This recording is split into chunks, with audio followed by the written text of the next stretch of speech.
กุศลนะใช่ไม่ใช่ทำเพื่อว่าแบบหวังผลว่ามันจะเป็นอย่างนู้นอย่างนี้หวังผลว่ากูต้องได้บุญนะหวังผลว่ากูให้มึงแล้วกูต้องได้อย่างนี้อย่างนี้ไม่ได้แล้วมันจะไม่ได้ครับแต่จริงๆไอ้ความอยากได้อยากมีนะมันก็เป็นเรื่องของกรรมของเขาอีกนะเพราะเขาสร้างไว้อย่างนั้นความโลภเขามีมากเขาก็จะทำมากแต่ไอ้สิ่งที่เขาได้มากคือกรรมไม่ใช่สิ่งที่ได้ในสิ่งที่เขาต้องการโอ้เพียงกางะกางะกางะกางกะกางกะเขาสะบะแต่ก็เลือกเอาจะให้ตายไปแล้วให้เขาแบบไม่สนใจหรือว่าแบบให้เขาจดจำอย่างนี้อันนี้มันก็อีกอย่างนะพี่ตายไปให้เขาจดจำในสิ่งที่ดีสิ่งที่ดีและสิ่งมันก็คนเรามันก็ต้องมีดีไม่ดีบ้างเป็นธรรมดาแต่โดยสิ่งสำคัญแล้วไอ้สิ่งที่เราอยู่นี่แหละมันสำคัญที่เราเป็นกันอยู่เรามีชีวิตอยู่เราทำอะไร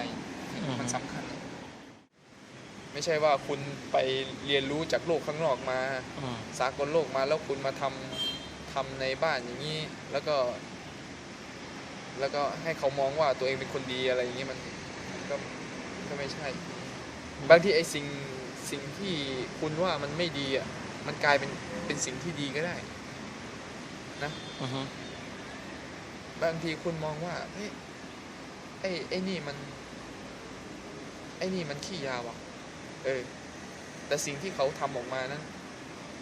มันคนละเรื่องแต่ถ้าบ้านเรามองโอ้ขี้ยามันชั่วมันเลวมันอะไรอย่างเงี้ยจริงไหมมันชั่วมันเลวแน่นอนมันชั่วมันเลวอะไรอันนี้ผมยกตัวอย่างนะพี่ให้พิจารณาให้มองอะไรที่มันเป็นกลางนะไม่ใช่อย่าไปตัดสินมันจะเลี้ยวไปซะทั้งหมดใช่อย่าไปตัดสินอย่างนั้นดูก่อนว่าอะไรเป็นอะไรอย่าคิดว่ามันแต่ถ้าบ้านเรามันคงคิดไปอย่างนั้นแล้วแหละแค่เห็นไงแค่เห็นก็คิดไปนู่นแล้วแหละโอ้มันแม่งเร็วแน่มันชั่วชิบหายเลยอะไรอย่างเงี้ยเพราะว่าอย่างผมหรือคนอื่นถ้าเห็นนัดแบบเนี้ยสภาพนี้เนี้ยผมไม่อยากใกล้กลัวจะทำร้ายเราหรือเปล่าอย่างเงี้ยคนเรามันก็ต้องคิดอย่างนั้นอยู่แล้วพี่เป็นผมก็เหมือนกันอ่ะมันก็ต้องคิดอย่างนั้นแต่มันนี่แหละพี่เราอย่าไปตัดสินคน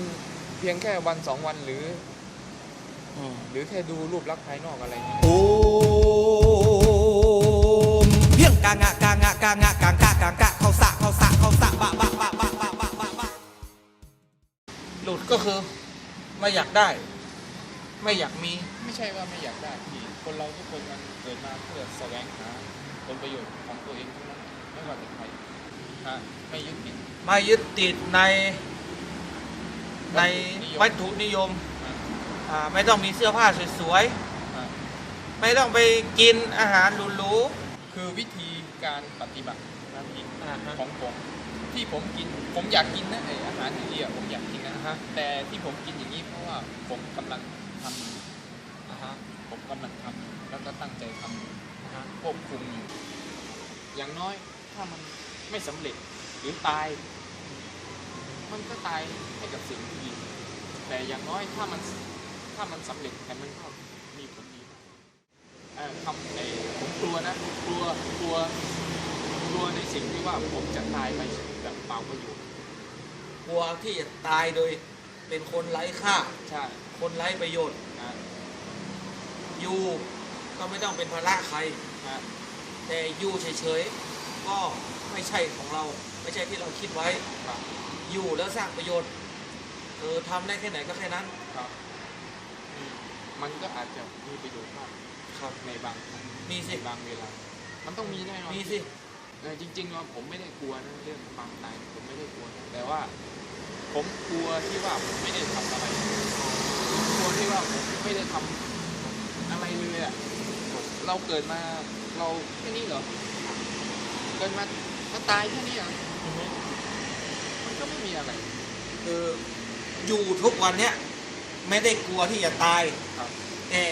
กลัวที่ว่าก่อนตายแล้วไม่ได้ทำอะไรเลย ครับ อันนี้คือสิ่งที่กลัว โอมเพียงกางะกางะกางะกางกะกางกะเขาสะเขาสะเขาสะบะบะบะบะบะบะบะบะ ช่วยเพราะต้องการเงินค่าจ้างช่วยเพราะความเต็มใจอยากจะช่วยเพราะอยากจะช่วยจริงๆ แล้ว มันไม่ค่อยมี ยิ่งทุกวันนี้นะผมว่ามันเป็นการเอาตัวรอดมากกว่ามันไม่ได้ช่วยเพื่อส่วนรวม ช่วยเพราะ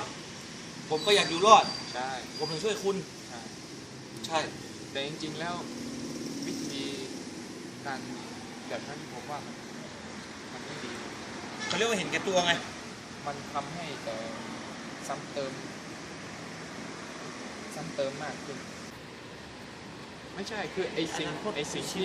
รู้หมายถึงว่าพี่รู้ว่าตัวตนพี่เป็นอะไร ตัวตนพี่เป็นอะไรทั้งอนาคตทั้งอดีตและปัจจุบันเนี่ย อ๋อ แล้วสิ่งที่เป็นไปอ่ะมันคือชะตากรรม เราไม่มีทางออกไปได้ เราจะหมุนอยู่อย่างนั้นนี่สิ่งที่ผมรับรู้ ผมรู้ว่าผมเคยทำอะไร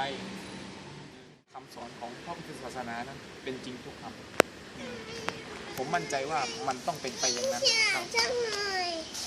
ถึงคุณจะเชื่อในพระเจ้าว่า สิ่งที่คุณทำอ่ะคุณมีความเชื่ออย่างนั้นจริง แต่ว่าในหลักคำสอนของพระพุทธศาสนาน่ะล้วนแล้วแต่ตรงจริงๆใช่หมดแล้วถ้าคุณคิดว่าคุณบอกว่าลบล้างไหนพระธรรมสิ่งนี้คำสอนนี้ว่ามันไม่ใช่อะไรอย่างเงี้ย